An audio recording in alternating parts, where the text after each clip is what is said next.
দেখলাম এখানে টাকা পয়সা উঠাইতেছে, তো আমিও গরিব মানুষ, আমারও টাকা পয়সার অনেক ঘাটতি, আমি এখন উঠানো শুরু করি নাই, আমি উঠাবো। তো আপনারা আমার একটু হেল্প করেন এই ক্ষেত্রে। আমাদের রাজনীতি যদি আমরা দাঁড় করাইতে চাই, সেক্ষেত্রে কিন্তু বাবারে পাশে আসি বলে চলে গেলে হবে না, আমাদেরকে অর্থ দিয়েও সহায়তা করতে হবে, সমর্থন দিয়েও সহায়তা করতে হবে, আমাদের পাশে এসে দাঁড়াইতে হবে, তাইলে আমরা তরুণ প্রজন্ম আমরা রাজনীতিতে আসব। আপনি জিতে গেছেন, মানুষ শুধু আপনার কথাই কইতেছে, চারদিকে আপনার কথাই, আমি ব্যক্তিগতভাবে ধরেই নিতেছে আমার অবস্থান এখন সবার শেষে। প্রত্যেক দিন এর আগের দিন থেকে বেশি কাজ করতে হবে। প্রত্যেকজন অন্তত 10 জন করে মানুষের কাছে যান। প্রায় বলি, চাঁদাবাজি করার থেকে ভোট ভিক্ষা করা অধিক সম্মানের। আমি যেখানে আসছি, আপনারা টাকা পয়সা তো দিবেনই, এর পাশাপাশি আরেকটা দিবেন তো নাকি? আমি তো ওটা দিয়ে আমাদেরকে, আমরা হচ্ছে এই টাকা পয়সা আমরা এটা পাবলিক করব, ওই অ্যাকাউন্টে আমাদের নির্বাচনী যে বাজেট, যে ফান্ড, আমরা ইনশাল্লাহ সংসদে গিয়ে এগুলো কথা বলবো। যদিও নির্বাচনী যে ফান্ডের কথা বলা হয়, এই ফান্ডে কি নির্বাচন হয় বা হবে? হবে বলেন? বাংলাদেশের যতগুলা প্রার্থী নির্বাচনে দাঁড়াইছে প্রত্যেকেই মিথ্যা কথা বলতেছে। এখন যতগুলা সংসদে যাবে, ইনক্লুডিং আমি সহ হচ্ছে এখন মিথ্যা কথা বলতে হবে, বাধ্য হইতে হবে আমাকে। আমি চাই না মিথ্যা কথা বলতে, আইনের কারণে। 40 লাখ টাকা, 30 লাখ টাকা কোনো আদম সন্তান যারা সংসদে যাবে বুকে হাত দিয়ে বলতে পারবে শুধু এই টাকাটা খরচ করে সে সংসদে যাবে, কিন্তু আইনের কারণে কিন্তু তাকে মিথ্যা কথা বলতে হচ্ছে। আসসালামু আলাইকুম রহমতুল্লাহি ওয়া বারাকাতুহু। আউযু বিল্লাহি মিনাশ শাইতানির রাজিম, বিসমিল্লাহির রহমানির রহিম।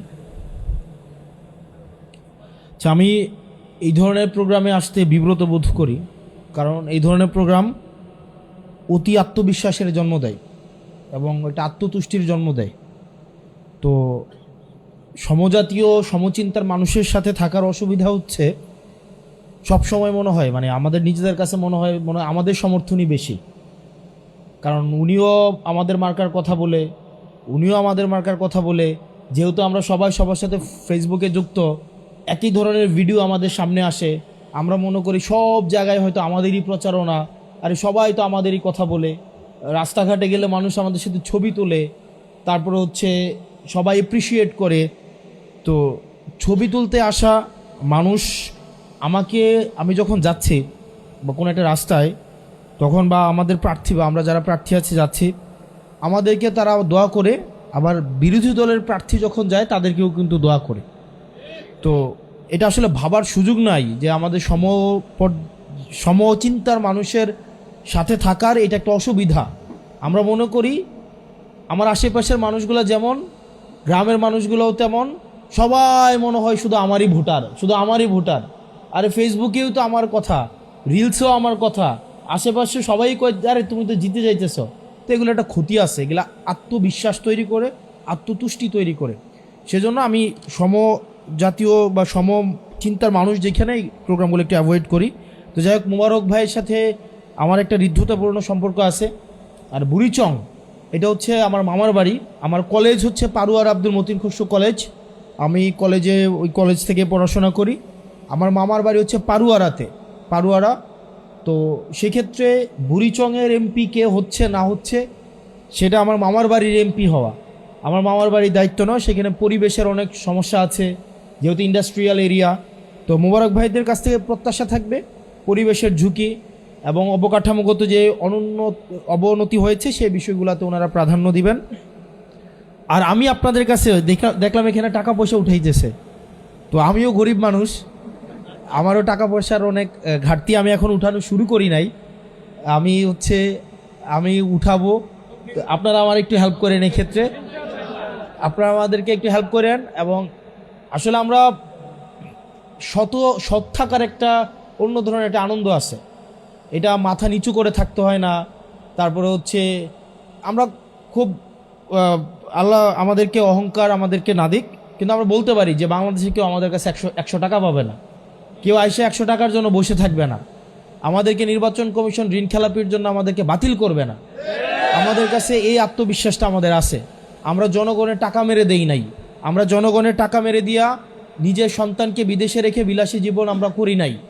আমরা জনগণের টাকা নিয়ে আমরা ব্যবসা করে সেই টাকা হচ্ছে বিদেশে ছেলের নামে মেয়ের নামে আমরা পাচার করে দেই নাই। আমাদের এই আত্মবিশ্বাসটা আমাদের আছে। আমরা প্রয়োজনে মানুষের কাছে ভিক্ষা নিব, আমরা প্রয়োজনে মানুষের কাছে চাইব, প্রয়োজন পড়লে মানুষ আমাদেরকে দিবে। এবং আমাদেরকে একটা বিষয় আমাদেরকে মাথায় রাখতে হবে, আমাদের একমাত্র পুঁজি কিন্তু আমাদের সততা। এটাই হচ্ছে আমাদের একমাত্র পুঁজি। এটা ছাড়া কিন্তু ভাই আমাদের পুঁজি নাই। আমাদের ওই দিন একজন বলতেছে যে নির্বাচনে দুইটা সার্ভিস, এক হচ্ছে ফুড সার্ভিস আর এটা হচ্ছে মাউথ সার্ভিস। ফুড সার্ভিস এবং মাউথ সার্ভিস, পাও চলতে হবে, মুখও চলতে হবে, তা এবং দুইটা সমন্বয় ঘটলে মানুষের কাছাকাছি যাওয়া যায়। আর আরেকটা যেটা আমাদের কনস্ট্যান্ট পুঁজি সেটা হচ্ছে সততা। তো সেই জায়গা থেকে আমাদের রাজনীতি যদি আমরা দাঁড় করাইতে চাই, সেক্ষেত্রে কিন্তু বাবারে পাশে আসি বলে চলে গেলে হবে না। আমাদেরকে অর্থ দিয়েও সহায়তা করতে হবে, সমর্থন দিয়েও সহায়তা করতে হবে, আমাদের পাশে এসে দাঁড়াইতে হবে। তাইলে আমরা তরুণ প্রজন্ম আমরা রাজনীতিতে আসব। কিন্তু যদি ব্যাপারটা এমন হয় যে আমাদের নির্বাচন করতে হলে আমাদের ব্যবসায়ীদের কাছে যাইতে হচ্ছে, আমাদের আব্দুল আওয়াল মিন্টুদের মতো যারা আমাদেরকে বলে ব্লাডি সিটিজেন, যারা হাসিনার আমলে হচ্ছে গওহর রিজভী হচ্ছে যার ব্যয় 2001 সালে যার টাকা ছিল 5 কোটি টাকা, এখন আসে হয়েছে 595 কোটি টাকা।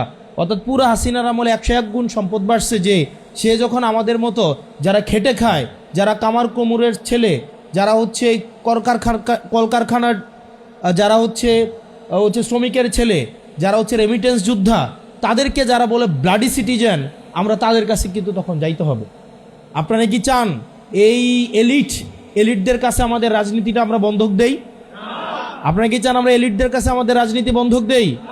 আমরা যদি এলিটদের রাজনীতিটা, আমরা জনমানুষের রাজনীতি করতে চাই, যারা হাসিনার গওহর রিজভির সাথে যারা বেআই এর সম্পর্ক রাখে, যারা স্বরাষ্ট্র মন্ত্রণালয় শেখ রেহানার সাথে ব্যবসা করে, যারা আবার আইসা আমাদের সাথে এলিটিসিজম মারায়, তাদেরকে যদি আমরা প্রত্যাখ্যান করতে চাই, আপনারা আমাদেরকে পাশে দাঁড়াইতে হবে।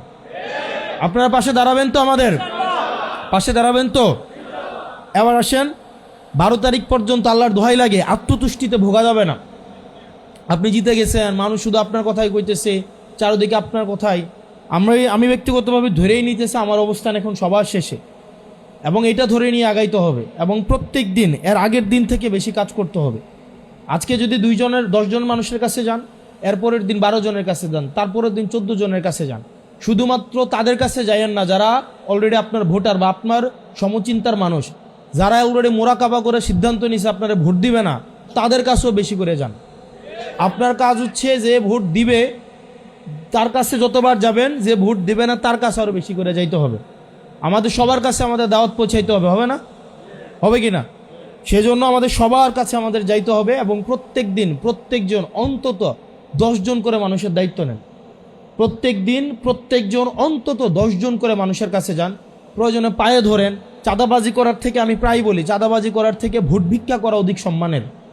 আমরা মানুষের পায়ে ধরবো, প্রয়োজনে একটা ভোটের জন্য আমরা ভিক্ষা চাইবো, আমরা মানুষের দরজায় যাইবো। আমরা তার চাঁদাবাজি করে ব্যাংকের টাকা মেরে দিয়ে হচ্ছে জনগণের কাছে হচ্ছে, এটা হচ্ছে একটা অনেক ঋণ খেলাপিদের নির্বাচনটা হচ্ছে একটা উপলক্ষ, এটা একটা সিজন, মৌসুম, তাদের হচ্ছে ঋণগুলাকে রিশিডিউল করা।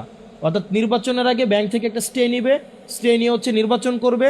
যদি জিতে যায় তাহলে তো ঋণ দেওয়া দূরের কথা, এই এমপির তো বেঁচে ট্যাক্স ফ্রি গাড়ি নিবে, আবার নতুন করে ব্যবসা খুলবে, এরপরে হচ্ছে আবার করবে, ওই যে টেন্ডারবাজি করবে, ঠিকাদার থেকে পুঁজি নিবে।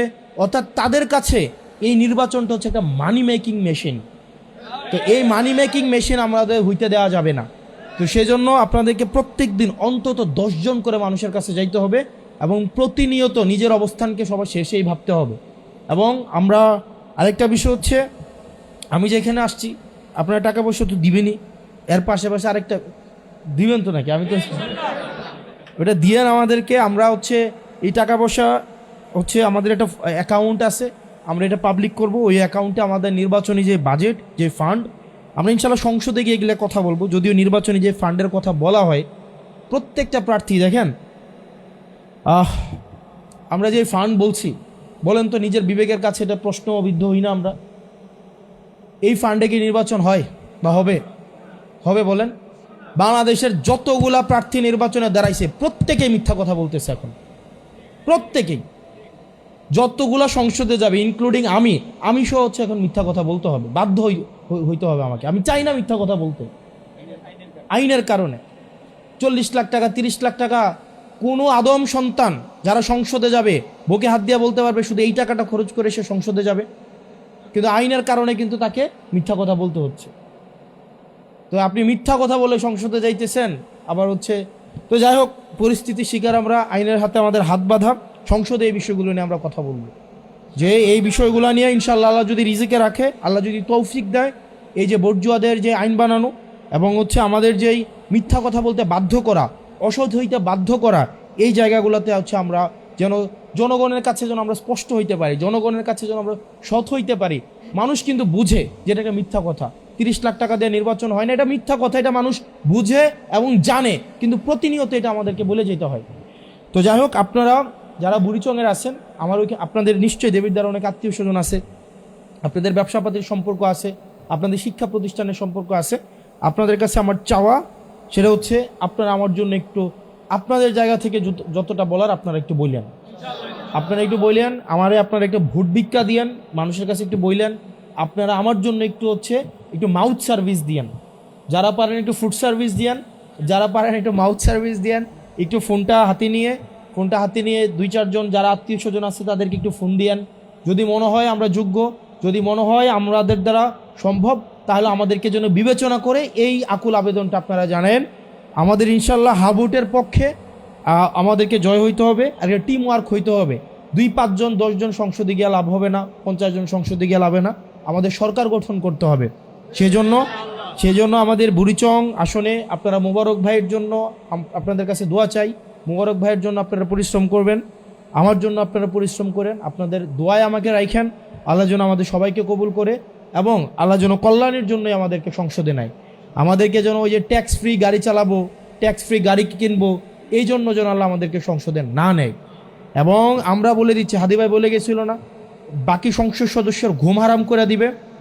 আগামী সংসদে যারা যাবে তারা যদি মনে করে থাকে সংসদ হচ্ছে একটা ব্যাড অফ রোজেস, ওখানে গিয়ে আরামে কাটাবে এবং ওই সংসদ সদস্যের এই পদটাকে এটাকে ক্যাপিটালাইজ করে তারা ব্যবসা করবে, তারা হচ্ছে জনগণের সাথে প্রতারণা করবে, তারা নতুন নতুন ঠিকাদারি লাইসেন্স করবে, নতুন নতুন ঠিকাদারি লাইসেন্স করে তারা বিদেশে পাচার করবে, ওই সব সংসদ সদস্যদের ঘুম হারাম করে দেবেন ইনশাআল্লাহ। আপনারা ভালো থাকবেন, সুস্থ থাকবেন, আমার জন্য দোয়া করবেন।